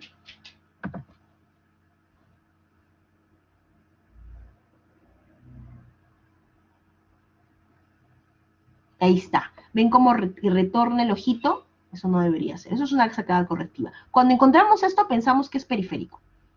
Pero si no encontramos esto, si es normal, tenemos dos opciones. Podría ser central. O ustedes miran, doctora, pero si sale normal, las personas normales tienen BOR normal. Claro. Tienen un BOR conservado. Usted tiene un BOR conservado. Yo tengo un BOR conservado. Pero recuerden que estos pacientes están viniendo por nistagmus, están viniendo por vértigo. O sea, son pacientes enfermos. O sea, si tienes un vértigo y encuentras un BOR conservado, ese es el problema. Si es un paciente sano, que nunca ha tenido vértigo, eso es normal, ¿no? Pero recuerden que este paciente es patológico. Está viniendo a su consulta, a la consulta de ustedes por un vértigo, por un nistagmus. Evaluar el nistagmus también es importante para ver si es unidireccional. Por ejemplo, en este caso, miren, quiero que vean el ojito. El ojito está de este lado. Siempre está batiendo hacia la derecha, ¿ya? Bate hacia la derecha, miren cómo bate. Bate y regresa, ¿no? Regresa lento y bate. Fase rápida a derecha, fase lenta a la izquierda.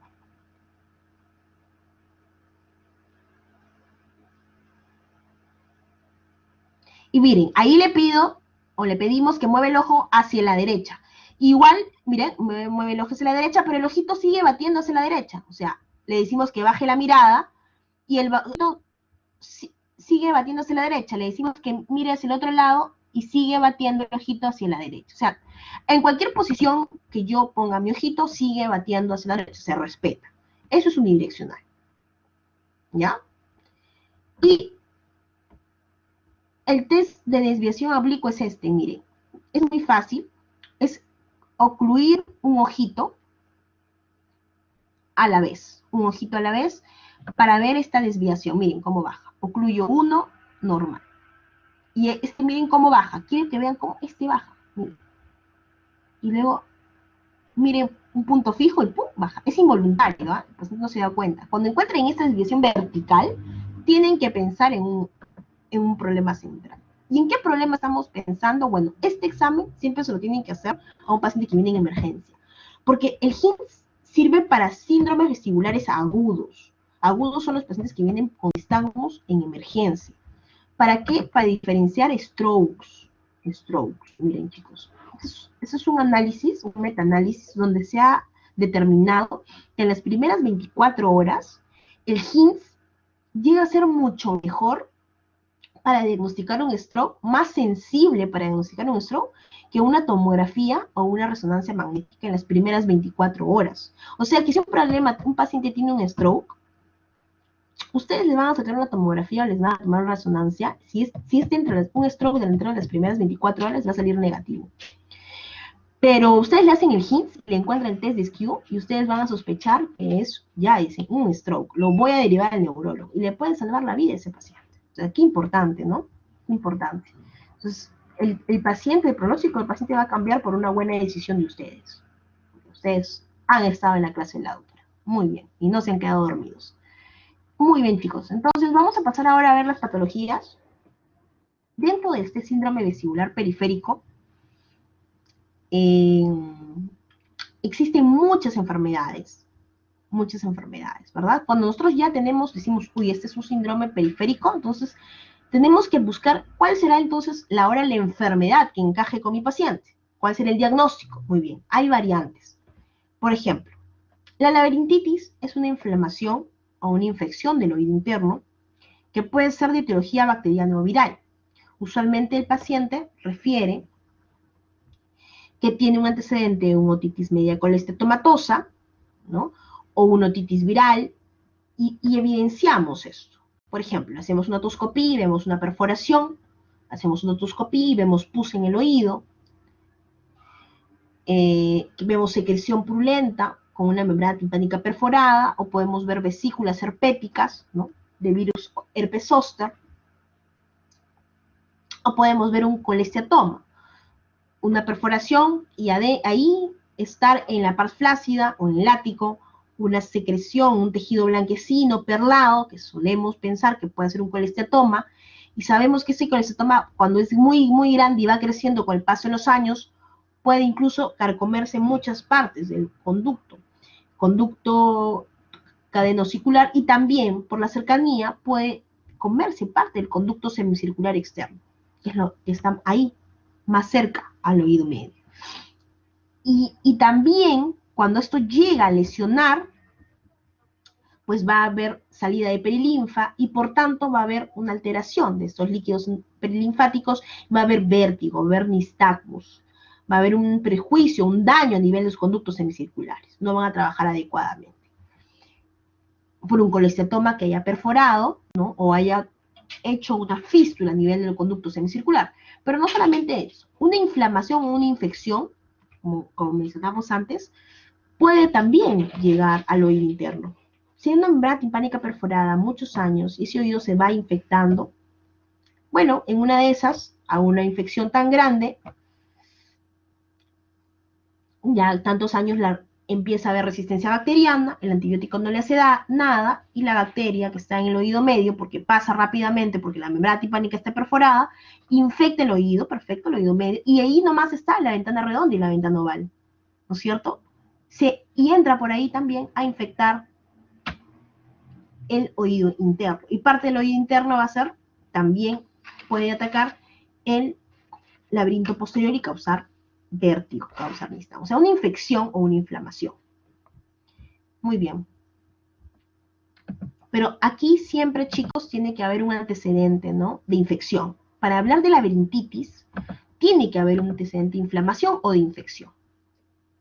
Y aquí sí es necesaria la otoscopía, ¿no? Para poder observar. Por ejemplo, dentro de la otoscopía, podemos explorar que hay una infección, cerciorarnos que hay una infección en el oído medio, muy cercano al oído externo. También la laberintitis puede ser por una meningoencefalitis, una infección a nivel central, por la cercanía puede llegar al oído interno y también causar vértigo y nistagmus. Signo de la fístula, ¿no? Podemos encontrar el signo de la fístula, que es, por ejemplo, la aparición del nistagmus al insuflar aire en el oído con una pera de Pulitzer, o cuando le ponemos un timpanómetro también al paciente y se emite una presión una presión dentro del oído, entonces el paciente empieza a marearse. La gente normal nunca se marea con una prueba de timpanometría o cuando le colocamos una prueba de Flitzer. Cuando tienes una fístula del conducto semicircular, sí, te empiezas a marear. Un paciente que hace Valsalva, ustedes hagan Valsalva, ¿se marean? No. Pacientes que tienen fístulas hacen Valsalva y tienen vértigo, tienen nistagmos. Acumetría y audiometría, ¿va a haber lesión? Claro, va a haber una infección que va a dañar tanto el oído externo o quizás el oído medio. Vamos a poder comprobar que hay pus, quizás una membrana timpánica perforada, pues entonces va a haber una hipoacusia conductiva. Esta hipoacusia conductiva puede comprometerse o puede ir avanzando esta infección. Si la membrana timpánica estaba perforada por muchos años y ha habido muchas infecciones recurrentes cada año o cada 6 meses o cada 3 meses, el paciente sufre de infecciones desde niño hasta su vejez, ¿puede alguna vez comprometer el oído interno? Claro. ¿Puede comprometer la cóclea y hacer una secuela? Sí. Tantas infecciones que tiene el oído interno o el oído medio, puede llegar a comprometer la cóclea y puede en una de esas dañarla, y si compromete la cóclea ya estamos hablando de una hipoacusia neurosensorial, o sea, y convertirse entonces, tener una hipoacusia conductiva neurosensorial, sería una hipoacusia mixta muchas veces, ¿no? Tomográficamente vamos a ver contenido, lesiones, pus, cómo está la mastoides, hay una automastoiditis, hay pus dentro del oído, lo vamos a poder ver mediante mediante una tomografía de oídos. El tratamiento en este caso, por ser una inflamación, una infección, tenemos que erradicar la infección, o sea, antibióticos. Tenemos que erradicar la infección desencadenante. Entonces, número 1, de entender la laberintitis. Cuando hablamos de laberintitis es una inflamación o infección. La laberintitis no es, eso es un error de todos los médicos generales, ¿ah? Cuando te ponen un diagnóstico diferencial, dicen, doctora, la derivo por una laberintitis. Y a todo nistagmos, a todo vértigo, los médicos generales le llaman laberintitis, y es un error. La laberintitis solamente es el nistagmos que está asociado cuando hay una infección del laberinto posterior, que proviene tanto o del cerebro por una meningoencefalitis o un problema de oído externo o oído medio, que por continuidad también acarrea una infección del oído interno, ¿no? Y se compromete el oído interno. Muy bien. La enfermedad de Meniere, chicos, es la que yo quizás les he hablado anatómicamente, por eso he hecho el repaso anatómico para poder entender un poco esta enfermedad. La enfermedad de Meniere es cuando aquí falla usualmente, o bien hay mucha producción de endolinfa o hay una alteración en la eliminación del endolinfa. Suele comprometerse más en mujeres en edad jóvenes, mujeres, predominio mujeres esta enfermedad. Hablábamos nosotros sobre el conducto, ¿se acuerdan? Sobre el conducto endolinfático, el acueducto vestibular, que estaba compuesto por el conducto endolinfático, el saco endolinfático que drenaba en las subaracnoides. Bueno, puede estar obstruido, y cuando se obstruye, da esto, este compromiso, esta hidrops endolinfático, esta presión endolinfática incrementada que va a dañar todas las estructuras que se encuentren dentro del laberinto membranoso, que son los receptores vestibulares, dando por consecuencia alteraciones en el equilibrio, y también va a dañar las estructuras del órgano de Corti, que están también en la cóclea, y por tanto ocasionará problemas auditivos. Y el síndrome de Meniere se caracteriza por eso, pregunta examen: acúfenos, hipoacusia y vértigo. Hay vértigo, hay hipoacusia y acúfenos. Zumba el oído, baja, hay sensación de oído tapado o plenitud aural, también lo suelen llamar, y vértigo. Síndrome de Meniere. Recuerden esta palabra porque viene en el examen, es fluctuante. Cuando ustedes vean la palabra fluctuante, piensen en el síndrome de Meniere. Fluctuante, ¿por qué? Porque esta presión no es que siempre esté con hidrops, no es que hay una hipertensión endolinfática todo el tiempo, no. Cada cierto tiempo va el oído a tener un hidrops, y cuando esté lleno o tenga este hidrops, va a desencadenar la crisis con estos signos: acúfenos, hipoacusia y vértigo. Pero cuando pase la crisis y ya haya una presión controlada, el paciente tendrá ya no habrá hipertensión endolinfática y por tanto ya no tendrá síntomas. No tendrá síntomas de hipoacusia, ya no tendrá vértigo y no tendrá acúfenos, ni tinnitus, no, ya no va a tener. Entonces, muchas veces pueden venir en el examen pacientes que tienen audiometría o le dicen hipoacusia que mejoró, una hipoacusia que cuya audiometría mejoró, tienen que pensar en que lo único que puede mejorar una hipoacusia de tipo neurosensorial, porque es la cóclea la que está involucrada, es que esta presión baje. Entonces baja y entonces ya no hay esa presión y no hay ese daño y prácticamente el paciente se cura temporalmente. Hablar de síndrome de Meniere es hablar de un paciente que tiene estos síntomas, estos signos. Hablar de una enfermedad de Meniere es ser un poco más estricto en el diagnóstico, y ahí va la diferencia. En el 2014, la Sociedad de Barani hizo un consenso. La Sociedad de Barani, dentro de lo que es otorrinolaringología y especialmente la otoneurología, es una sociedad muy importante. Entonces ellos hicieron un consenso y decidieron definir la enfermedad de Meniere con criterios muy establecidos. Por ejemplo, ellos consideran un Meniere definitivo, una enfermedad de Meniere definitivo, siempre y cuando cumpla con las siguientes condiciones.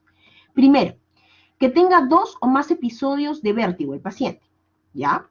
Que esos vértigos tengan una duración entre 20 minutos a 12 horas.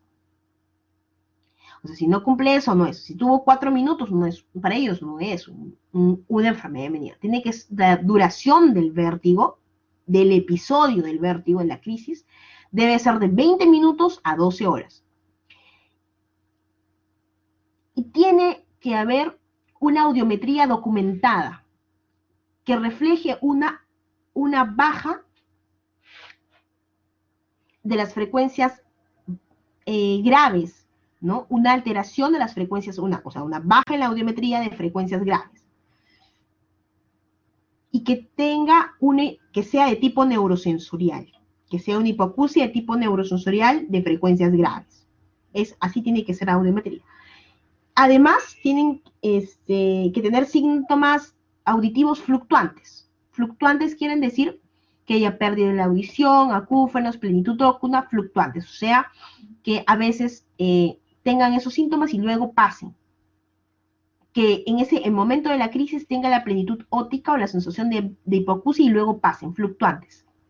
Que fluctúen, que pasen. Que haya pérdida de la audición, pasa la crisis, son normales y luego vuelva a tener la crisis y vuelva a tener la pérdida de la audición, la hipoacusia. Y lo más importante, que otras causas estén excluidas. Por ejemplo, la sífilis puede dar hidrops, la TBC puede dar hidrops.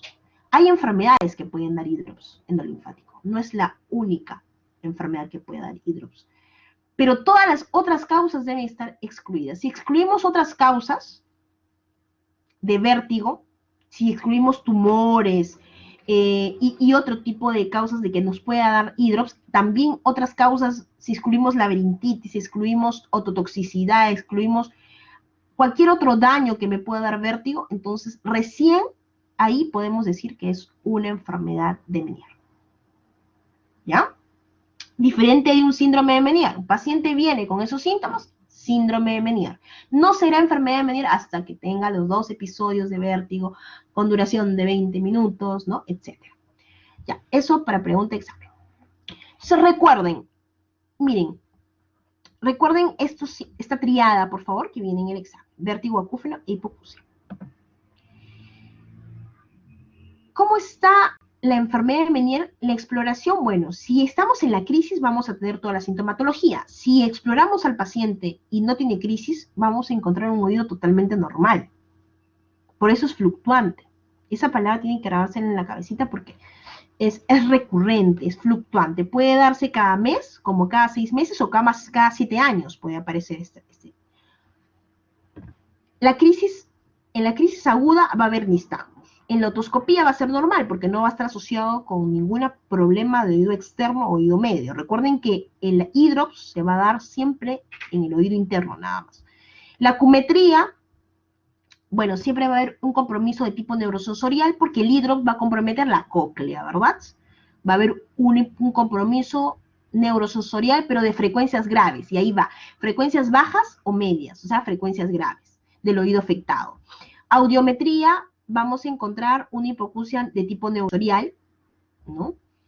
En el examen vestibular va a haber una progresiva disminución de la función del oído afectado. ¿Por qué progresiva? Y esto va a depender del número de crisis que tenga mi paciente. De repente, al inicio, el hidrops tuvo una crisis de hidrops y bajó la audición. De aquí tuvo una crisis de hidrops de cada 3 años, bajará la audición. Pero imagínense un paciente que tenga el hidrops o una crisis de hidrops endolinfático cada mes o cada 2 semanas.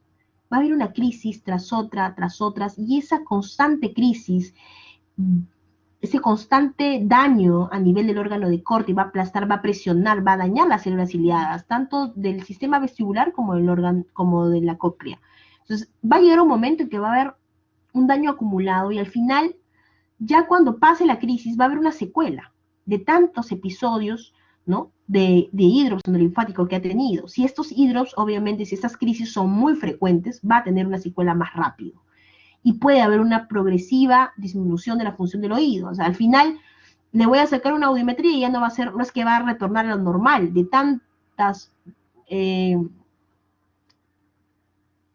hipertensión endolinfática que ha tenido, algo va a dañar y alguna célula morirá, ya no se recuperará como siempre solía hacerse de tantas crisis, va a tener una secuela. Entonces, podríamos encontrar ya después de muchos años de evolución de una enfermedad de Meniere, se puede encontrar pues una disminución de la función del oído.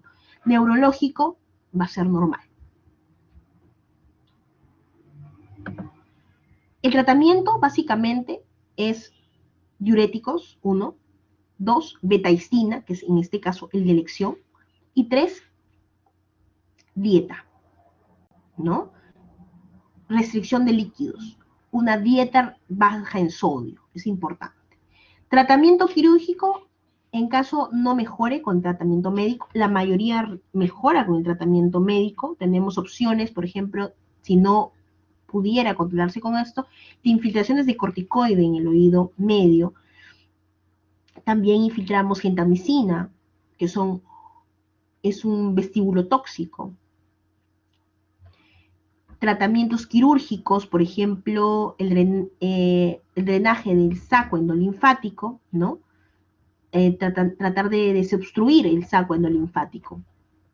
Bueno, nosotros no tenemos mucha experiencia en realidad con esto, y sí se hacen, pero muy poquitos, ¿no? Muy poquitos, en muy poquitos pacientes.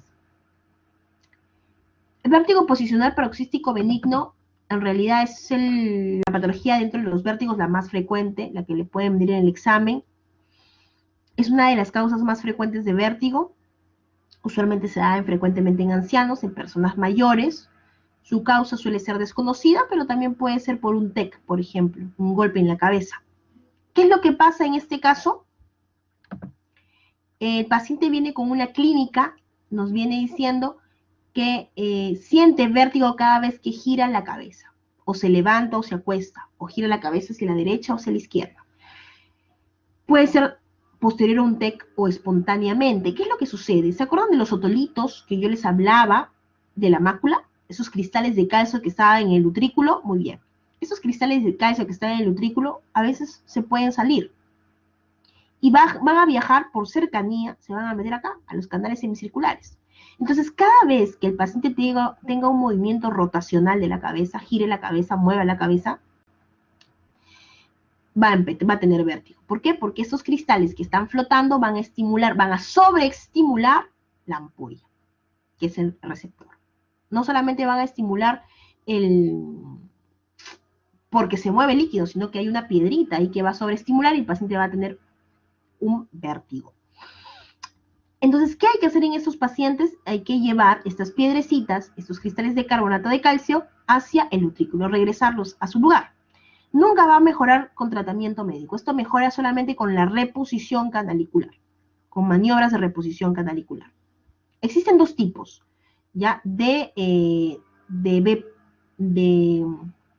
O existen dos orígenes, ¿ya? Uno es la canalolitiasis y otro es la cupulolitiasis. La canalolitiasis significa que los cristales de calcio están aquí, dentro del canal semicircular flotando, en la endolinfa. Pero la cupulolitiasis significa que esto de aquí se queda en la cúpula. ¿Se acuerdan que la cúpula era parte del receptor de la cresta ampular, la cúpula, las sustancias gelatinadas en forma de en cúpula? Esa es la cúpula, ¿no? Todo eso es la cúpula. Entonces, aquí se va a quedar los atrapados. Dentro del receptor vestibular se quedan los cristales. A eso se llama cupulolitiasis. O están flotando o se quedan atrapados dentro del receptor del canal semicircular, ahí pegaditos. Eso va a dar vértigo. Hay que sacarlos de su lugar y hay que llevarlos ¿a dónde? Al utrículo. Al utrículo. La mayoría, el 80%, siempre se acumula en el canal semicircular posterior. De todos es el más frecuente. ¿Ya? El posterior. A la otoscopía va a ser normal, la audiometría va a ser normal. Recuerden que es algo mecánico, o sea, se metieron piedritas a los conductos semicirculares. Las pruebas vestibulares van a ser normales. Las pruebas posicionales ahí van a dar patología. ¿Y qué pruebas posicionales conocemos? Bueno, les voy a enseñar una que se llama Dix-Hallpike, maniobra de diagnóstico, pregunta de examen, diagnóstico, no de tratamiento. Es una prueba para poder posicionar, para poder evaluar si el conducto semicircular posterior está comprometido ahí, es decir, si hay piedrecillas ahí, en el conducto semicircular. ¿En qué consiste este examen? Paciente sentado sobre una camilla, movemos la cabeza a 45 grados, por ejemplo, hacia la derecha, ¿no? Ahí. Y luego lo acostamos hacia abajo. Dejamos la cabeza caer un poco. En este caso, si giramos la cabeza 45 grados a la derecha, como en este paciente, estamos evaluando el oído derecho. Lo mismo vamos a hacer en el oído izquierdo. Giramos la cabeza 45 grados a la izquierda y echamos para ver el oído izquierdo. Vamos a ver un video aquí de cómo se realiza este diagnóstico o esta maniobra de Dix-Hallpike para evaluar conducto semicircular posterior. Entonces, esto es un video nistagmógrafo que puede observar con una luz infrarroja y tenemos una computadora que dibuja todo. Entonces, de nuevo, miren, se coloca los lentes, se mueve 45 grados hacia la izquierda, por tanto, estamos evaluando el oído izquierdo, ¿ya? El conducto semicircular posterior del oído izquierdo. Llevamos la cabeza hacia atrás. Miren, hemos estimulado, pero no se mueve el ojo, no se mueve el ojo, no se mueve el ojo. Ese es periodo de latencia. Esperamos, latencia es esperar un tiempo hasta que llegue el estímulo. Y empieza a moverse. Empieza un nistagmus rotacional. Miren cómo tiene, no es horizontal, es rotacional. Miren, se mueve, ¿ya? Miren cómo se mueve el ojito, es un nistagmus. Y se va a parar. Se fatiga, solito, no le pusimos nada, se fatigó, se cansó, paró. Cuando es central, continúa. Cuando es central, no hay latencia. Si yo les hiciera eso a ustedes, los pacientes, como son pacientes normales, le hacemos esta prueba de Dix-Hallpike y no va a haber nistagmus. Solo se encuentran nistagmus en pacientes que tienen comprometido el conducto semicircular posterior. ¿Ya? Igualmente en este paciente, vamos a ver.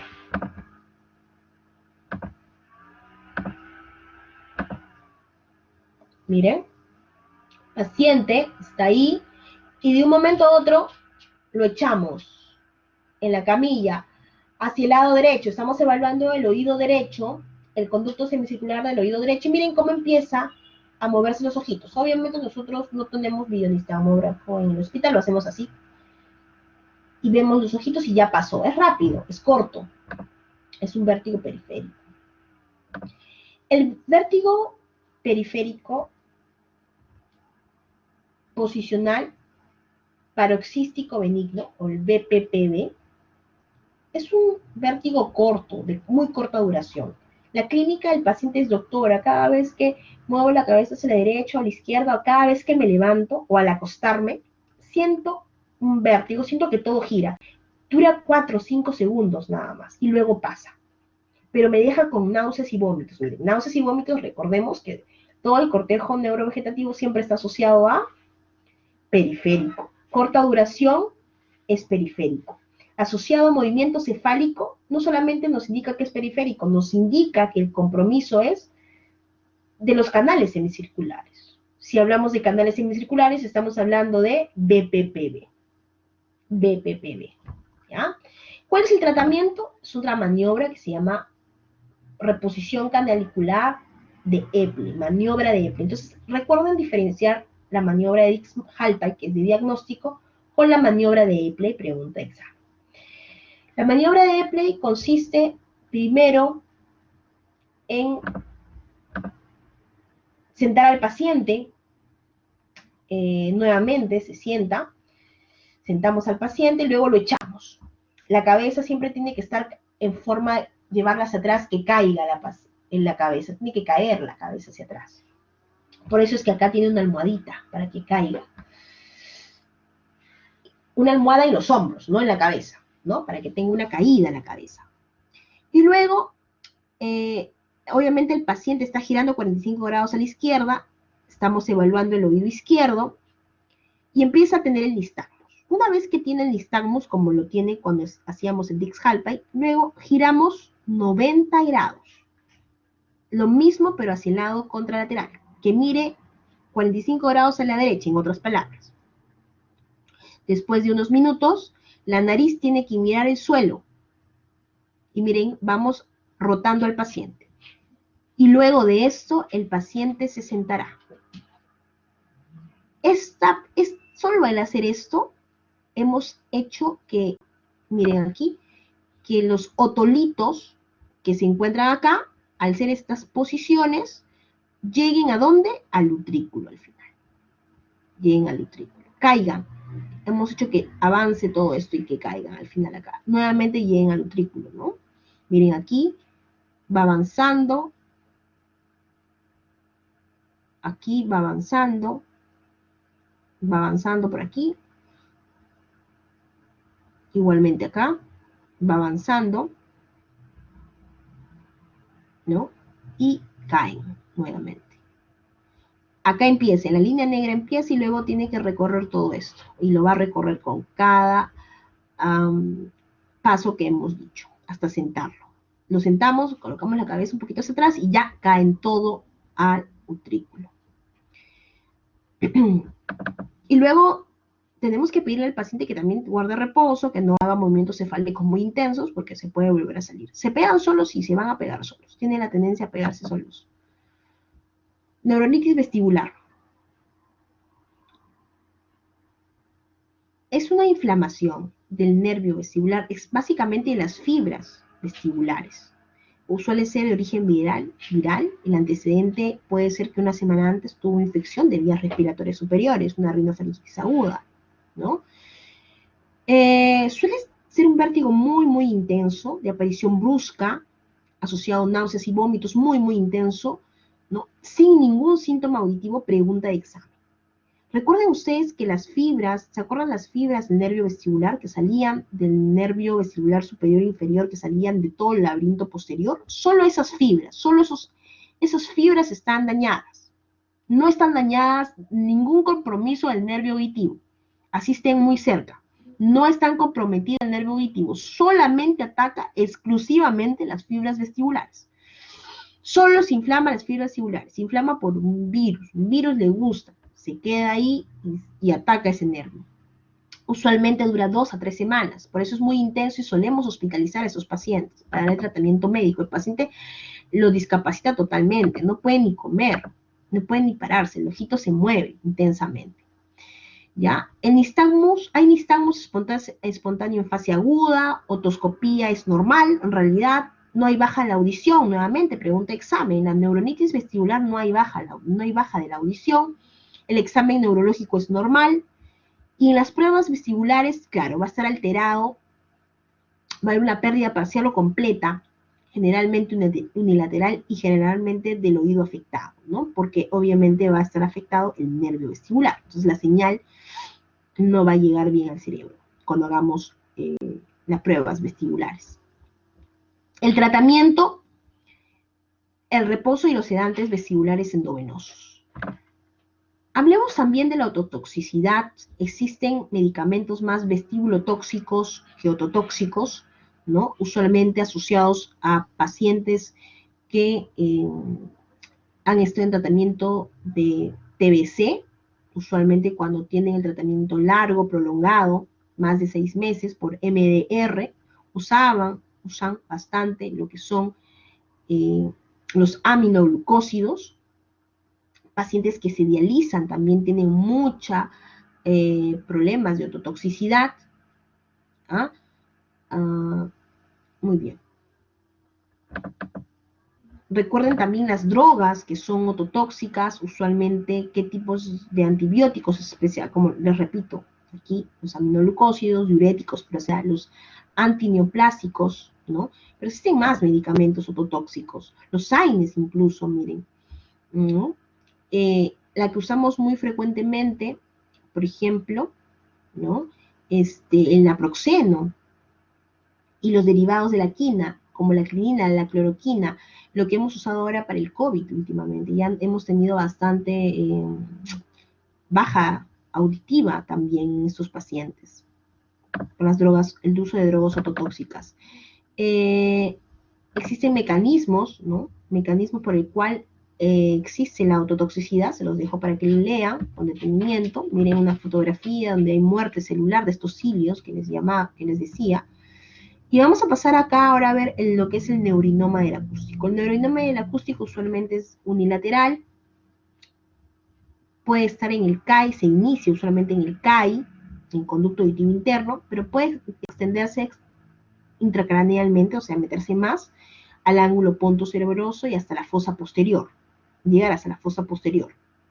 Incluso puede llegar a ser tan compresiva y tan grande que pues, puede dar un síndrome de compresión de fosa posterior, que es muy grave, con hipertensión endocraneal.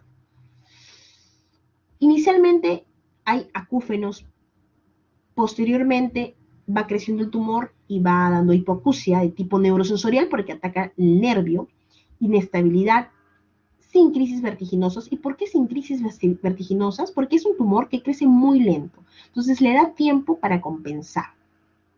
Eso es progresivo. ¿Qué significa ser progresivo? Que empieza de poquitos y va aumentando, aumentando, aumentando, aumentando la clínica y es por años, ¿no? O sea, pasan años para que el paciente pueda darse cuenta de la clínica, ¿no? Recuerden ustedes que el nervio, existen las células de Schwann, ¿no es cierto? Los nervios tienen las células de Schwann. Bueno, este es un tumor de células de Schwann. El neurinoma del acústico es un tumor de células de Schwann. Entonces, estas células de Schwann van a neoproliferar como un tumor benigno y van a comprimir a sí mismo las fibras que se encuentran dentro. Va a crecer el tumor, van a comprimir y van a perjudicar las fibras tanto auditivas como las fibras vestibulares. Y de pasadita, porque está muy cerca al CAI, como ustedes pueden ver, va a también dar un problema compresivo de parálisis del nervio facial, por tanto da parálisis facial, o sea, da compromiso de hipoacusia de tipo neurosensorial, da problemas de acúfenos, de tinnitus, da problemas también del nervio facial, puede llegar a parálisis facial, pero inicia usualmente con un signo de Hitzelberger, que es como un hormigueo o una hiperestesia, una hipoestesia a nivel de la pared posterior superior del conducto auditivo externo, ¿no? Que por ahí es la parte de las que pasan ahí las fibras sensitivas del séptimo par, que es también la zona de Ramsay-Hunt, ¿no? Toda la parte donde inerva sensitivamente el séptimo par. Y el trastorno de equilibrio también lo va a dar, pero que en este caso el trastorno, como lo mencionábamos, por ser un tumor, por ser un crecimiento muy, muy lento, por año, ¿no? Entonces va a darle cierto tiempo al sistema nervioso central que vaya compensando. Por tanto, no va a ser tan agudo, no va a haber un vértigo, quizás más un trastorno de equilibrio. Miren aquí, se encuentra en el ángulo pontocerebeloso, en el 90% de los casos. Para el diagnóstico es necesario realizar una audiometría, pruebas calóricas, ¿no? Una tomografía, una resonancia magnética, unos potenciales evocados auditivos, todo va a ser importante, examen neurológico completo. Pero lo más importante para el diagnóstico es la imagenología. Y esto es pregunta de examen, ¿ya? La tomografía puede captar la tumoración si son muy grandes, pero si son muy pequeñas, no las capta. La que sí llega a captar tumoraciones más pequeñas son las imágenes o son la resonancia magnética. Entonces, el diagnóstico es con resonancia magnética. Cuando ustedes sospechen de un tumor de ángulo punto cerebeloso, tienen que pedirle al paciente tomografía, perdón, resonancia magnética, ¿ya? Y miren cómo capta este pequeño tumor. De repente no podría ser captado por la tomografía, pero sí por la resonancia. Ahí está, captando, ¿no? Y miren aquí, está ya aquí y hay un gran tumor. Aquí sí se capta en tomografía, ¿no? En el ángulo punto cerebeloso, incluso ya está comprimiendo el cerebelo, ¿no? Quizás fosa posterior. El tratamiento netamente es quirúrgico y lo hace neurocirugía. Muy bien. En resumen, se los he pasado. Acá hay varias cosas que tienen que repasar. Usualmente suele venir casos clínicos. Les dejo aquí también algunas preguntas para que repasen, ¿no? Para que resuelvan. Porque suele venir así, de esta manera, como casos clínicos. Muy bien, chicos. ¿Alguna pregunta? ¿Hasta aquí?